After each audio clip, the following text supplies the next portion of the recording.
Welcome back to the Discount Property Investor Podcast. Our mission is to share what we have learned from our experience and the experience of others to help you make more money investing like a pro. We want to teach you how to create wealth by investing in real estate the Discount Property Investor way. To jumpstart your real estate investing career, visit freewholesalecourse.com, the most complete free course on wholesaling real estate ever. Thanks for tuning in. Welcome back to the Discount Property Investor Podcast. Your hosts, David Dodge and Mike Slane. Today, hey guys. Today we're talking about, I guess, a lot of different things. So one of those things, you can see we're kind of in a new studio if you're watching the video. We're very excited because we moved offices. We're in the same building, but we moved up a flight just because our lease was up and another one was available, and we were downsizing a little bit. One of the companies we're working with was in our suite before, has moved out, so we didn't need as much space. So we moved offices, and that takes up a ton of time. So what we're chatting about, or what we wanted to chat about, was working on the business and working in the business. Kind of like Dave here just keeps working on the podcast instead of in the podcast. That's right. He's working on zooming in, guys. We're sitting on the zooming couch in, today. on zooming out. He's not working in the podcast with me. He's working on the podcast. That's right. So again, that's what we're going to talk about a little bit today. What we've got going on. You're going to see some different sets from us if you watch the videos or watch our podcast, because we have changed our recording setup. Again, hopefully we don't mess up any of the audio quality as we do all this, but we are, again, just moving offices, and you're going to see some new sets from us. So that's what we're going to talk about. Dave, I think this has probably been one of the most stressful weeks in my real estate investing career in I'd say years. The last month has been tough. Yeah. Yeah, I mean, again, I was saying last week, but yeah, it's definitely been a long, I mean, even since January. Mm-hmm. And what do we have going on that's been so tough? So We have a couple things. We have one of the biggest deals that we have ever done, closing this Friday, and we've been working on that for like 3 months, give or take. We moved offices, which is really only probably half done at this point. yeah, we're halfway. Luckily for us, we're only moving up one flight of stairs, and there is an elevator, thank God. So we're in the same building. We're not moving across town or even having to get a truck, really. It's just a lot of carrying stuff upstairs. On top of that, we bought out one of our business partners. He's still partnered with us on some aspects of the business, but Mike and I are now going to be building our own rental portfolio, just the two of us, which will be great. Mm-hmm. So we'll have a bigger piece of that pie. So we've been working on buying him out. Man, over the last, if we were to take it back just a little farther, Mike, we paid off a bunch of bad debt that we had built up, getting ourselves up to 75, 77 different properties. We had over 100 doors at one point, and we're going to get right back there. I'm confident of that. But there is a learning process to using the Burr method. And when we first started using the Burr method, we were leaving, sometimes $15,000 or $20,000 on the table before we, had the experience, the expertise, and the relationships built with the with the bankers. Kind of. So Dave, I mean, we had a bunch that we left some money in, but we got a bunch of money back. So it averaged out. We were really only leaving about $1,000 per door. That's true. When you in average the properties, Right. The bad debt was from, again, it's just a lot of things. I mean, again, it's really easy to pay yourselves plenty when you get the big wholesales and not reinvest it. And again, we just had bad debt. I mean, it happens, guys. It's kind of like anybody with credit card debt. How'd you get there? I don't know. We just spent the money. I right. don't know. We're just not paying attention. So Marketing, we've lots learned of stuff. But we paid it off, which is good. Mm-hmm. And again, that's another thing that we've been really working on. I think a lot of the stress that we've been facing is when you're doing these larger deals, you can't just assume things are going to go as planned. You have to have a contingency plan into place. So we've been running around, getting our own financing to take the deal down. And we plan to sell it within, probably 50% of the deal the same day, which would be great. But we may have to hold part of this deal for up to 2 weeks. Hopefully not that long. Hopefully just a couple days, but it could be 2, maybe even 3 weeks. So we had to go out and had to work with lenders, hard money, private money, and kind of a mix of all of it to be able to buy this entire deal to do it. So it gets even more complicated though, because when you're buying all these properties, so again, it's about $5 million. Let's just call it $5 million, and we got about 50% of it we know is accounted for and gonna fund and close and double close and all that. But we've got half of it that we're not confident in the buyers, so we have to fund about 50% of it. Well, you can't just go and borrow. Again, we don't have $2.5 million sitting around. Again, if we did, we'd want to borrow it anyways. So you can't just borrow money. You can't just borrow $2 million and be like, don't worry, these houses are solid. What a lender wants to see is, okay, well, how much are they really worth? And you know what? Turns out you're going to need insurance on those, because if I fund these and then a week later or a day later, hour later, there's a hurricane, an earthquake, tropical tornado. A tornado, exactly. What's the shark? A sharknado comes out of nowhere. That's right. And these properties, again, who knows? Earthquake, fire, it does not matter. The point is you need liability coverage at the minimum on these assets. Somebody goes and slips and falls and sues you, again, during that 24-hour period that you hold them.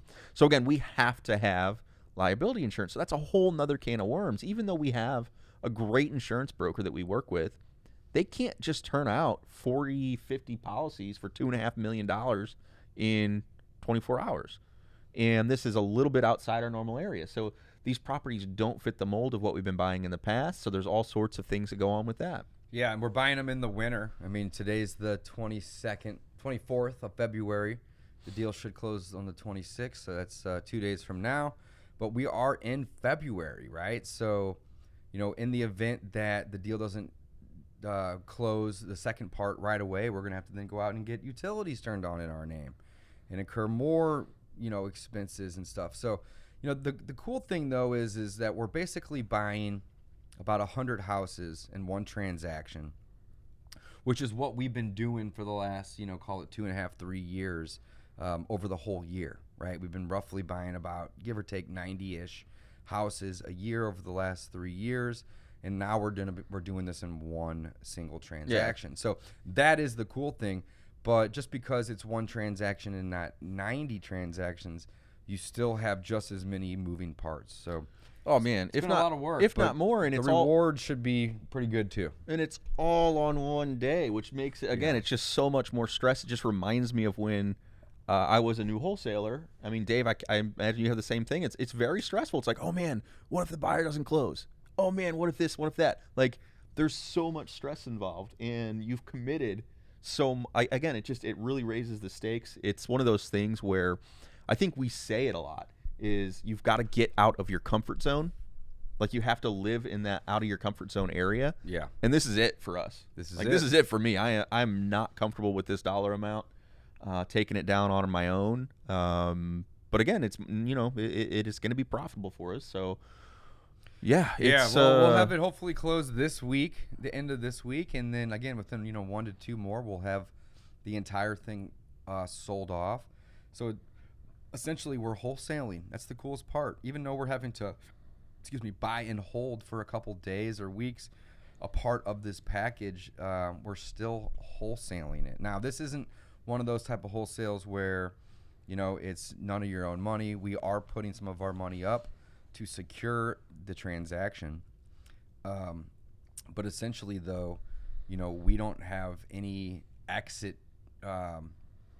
We don't have the goal of our exit being to rent them or to flip them, via fixing them up. Now we can. That's contingent. That's a contingency plan. It's a contingency Again, plan. if the That's buyer ends up not closing on the second half of it, that is a possibility.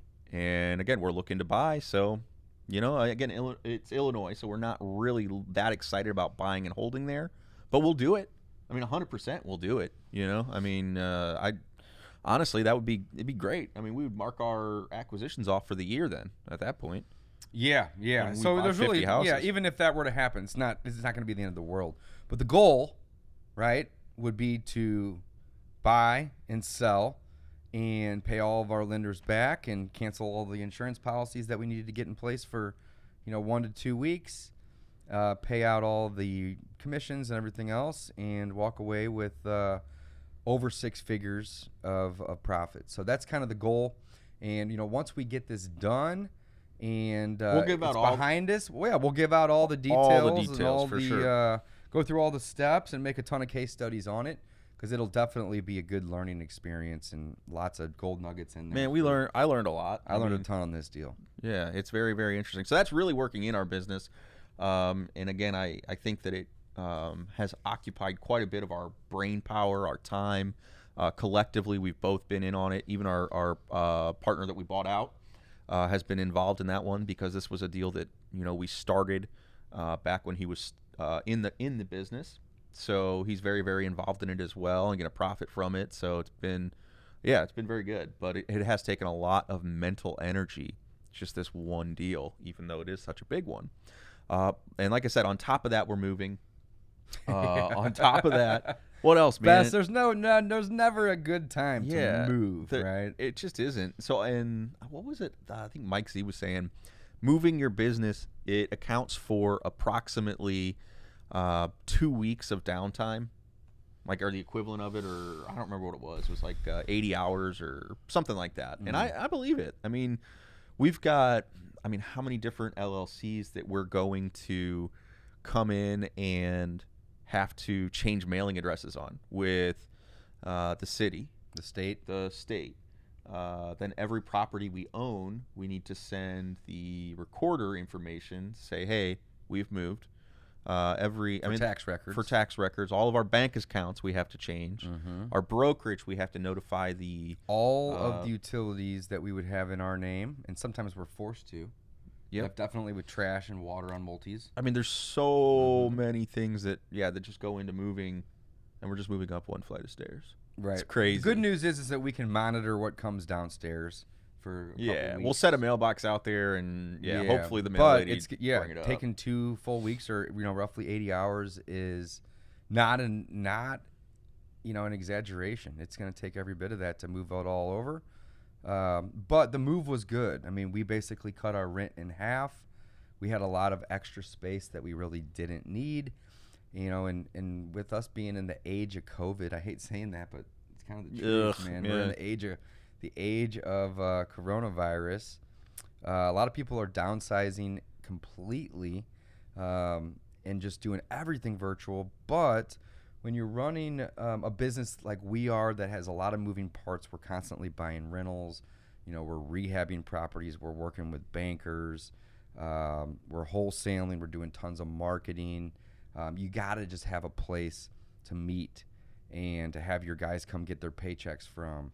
I think it's a place to record. I think it's also a personal preference too. I don't like working from my house. We could operate entirely remote. We absolutely could. I would not prefer that. Yeah, again, I think that it's one of those things where I don't want to. I like having a physical location to come to. It's easier to separate work and home, which again I think a lot of people struggle with in the age of COVID, and even prior to that, the telecommuting, the evolution to people working from home, it definitely interferes with your home life when you have that workstation set up that has full office capabilities. Totally so agree.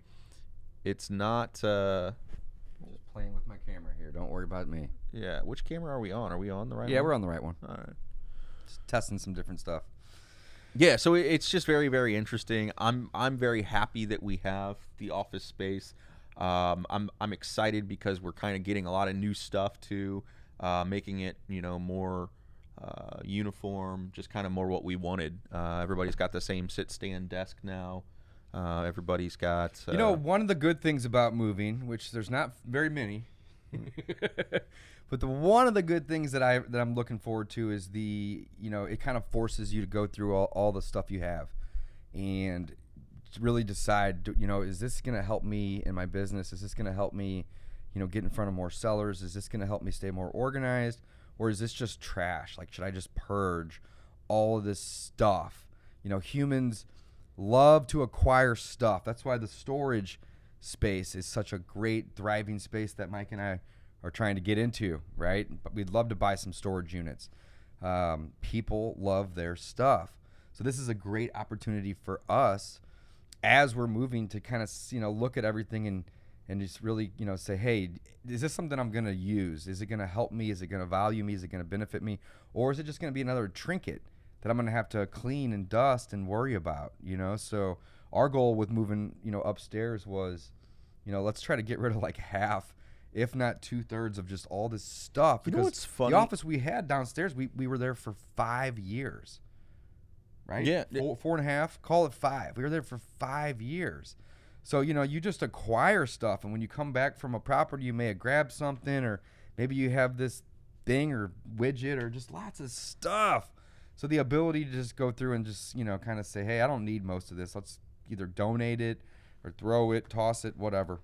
Yeah, I love that, man. I am very not attached to things, like so much so that I'm fine getting rid of most things. I'm not saying I'm above it. I 100%, like, when something is useful, I have a very tough time getting rid of it. Right. So I just bought us a couple new office chairs. Well, I just brought the old one up. Why? I don't know. It still works. Like I'm not ready to get rid of it per se, but where am I going with that, Dave? I don't know. What I was going to say is all your stuff is trash. And I can throw it away in a heartbeat. That was basically what I was getting at, is that it's easier to throw someone else's stuff away. And I was going to talk about my wife, and she has a lot of stuff. And, yeah, it's just other people's stuff, very easy to get rid of. It is. Very easy to get rid of other people's stuff. It is. So. It is. But, one of the things that I think one of the lessons that we could, give all the listeners and the viewers is Mike and I have been in business together for about 5 years, and we've had great success.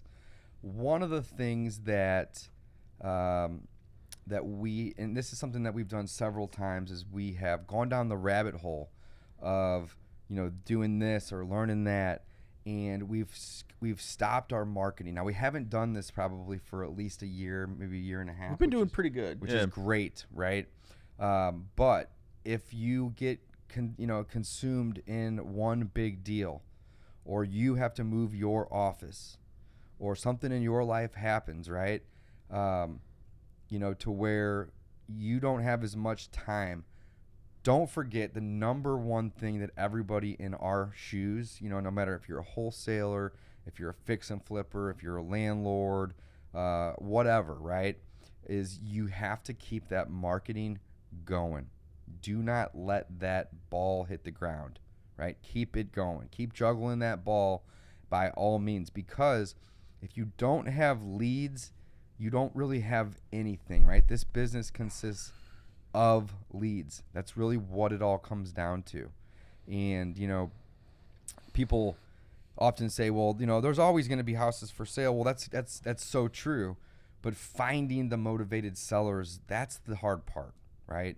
So keep that marketing going. If you're also going through, something with COVID related, or you're moving, or you're, again, consumed on some big project, don't forget, make the time in the week. And it could, it may only take an hour or two, but make the time, make it a priority to keep your marketing going out the door.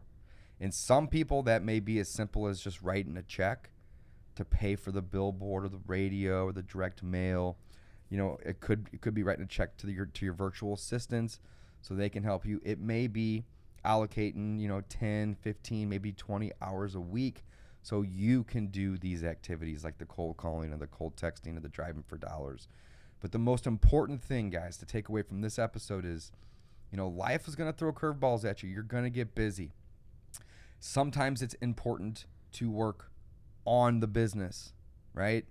But do not stop working in the business, because when you do, and you realize that you don't have any leads and you're getting ready to sell your 2 rehabs or whatever you're doing, you may be behind the curve. You may have to wait another month before enough leads come in that equate to a deal.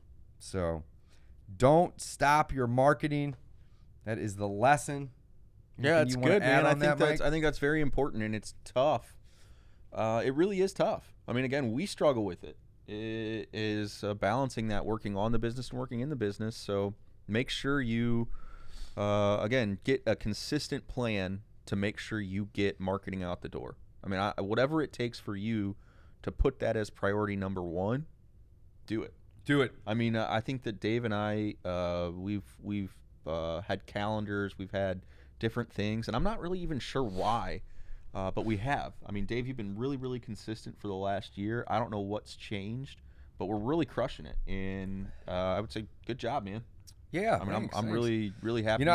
I'm really just focused on doing marketing every single day, even if that means that I can only, get 20 minutes of it done today. I just try to make that my number one priority when I walk in the doors. What kind of marketing can we get out the door? And then from there, it's what new leads have come in that we can look at. And then from there, it's what follow-ups do we need to make so we can continue buying deals. Now, when I say follow-ups, it's not just following up with the seller that you called once or twice that you can't get a hold of. It's following up with everything. Follow-up is such a broad statement, right? So I want you to follow up with that person that you can't get a hold of. Absolutely follow up with them. Follow up with the contracts and the offers that you've sent recently. Did they get them? Have they reviewed them? Do they have any questions? Where do we go from here? Follow up with your best buyers on your buyers list. Constantly, follow up with them. Ask them what they're looking for. You know what is the easiest way to wholesale a deal is to have a buyer already lined up before you even find the deal, because now you can zero in your marketing to what they want. If they're only looking for 4 families in this one zip code, that's so incredibly easy to just start marketing to those sellers now, right? So follow up with your buyers list. Continuously follow up with the title company, especially if you have deals that are closing soon. Do they have all of your operating agreement and LLC docs? Do they need anything from the seller? Are they able to get a hold of the seller? Are they able to get a hold of the buyer? Step in and help them, right? So follow up is really just kind of keeping your hand on the pulse of the business, right? And making sure that people know that you, A, buy houses, and B, that you can close.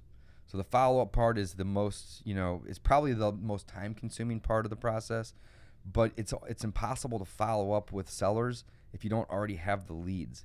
And that's where the marketing comes in, guys. So lesson today is find some time every single day, even if it's 10 or 20 minutes, to do some marketing or review the marketing that your team or anybody that you may have hired is doing for you. And it's Dave, that simple. it's almost like we should have wrote a book on this. We did, I think. Oh, yeah, that's right.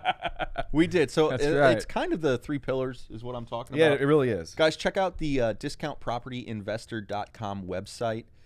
We are actually giving away that book for free still to this day. You can download a free copy of it, read it on there, or you can check it out on Amazon. Again, a couple bucks will buy you that one. Very inexpensive. It's a very quick read, but it goes into what the most important things are in wholesaling. And so check that one out. But register on the website. We got a ton of stuff on there as well. In addition to the free book, we've got free courses, everything you need to get started in wholesaling real estate. That's right. Discountpropertyinvestor.com. Check it out. Guys, don't forget, keep the consistency in your marketing. It's literally the number one thing that is important. And, whenever we know immediately when our consistency drops because our lead volume drops. And guess what else drops? The number of offers we're making, the number of contracts we get accepted, the number of closed deals. I mean, it all trickles down. So marketing. I cannot stress that enough. And once we get our big deal closed and we can relieve some of this stress off of our shoulders, guys, we're going to come back. Can't wait. And we're going to do another episode, and we are going to talk all about the details of that deal and talk about the multiple 6-figure wholesale profit that we should have done later this week or early next. Awesome. Thanks for listening, guys. Signing off. Until next time. Thanks for listening to the Discount Property Investor Podcast. If you enjoyed this episode, please like, share, and subscribe to help us reach a wider audience. To jumpstart your real estate investing career, visit freewholesalecourse.com, the most complete free course on wholesaling real estate ever. We would also appreciate it if you left us a review on iTunes or Stitcher. Thank you in advance for your support. And remember, you make your money when you buy, you get paid when you sell. Now let's go build some wealth.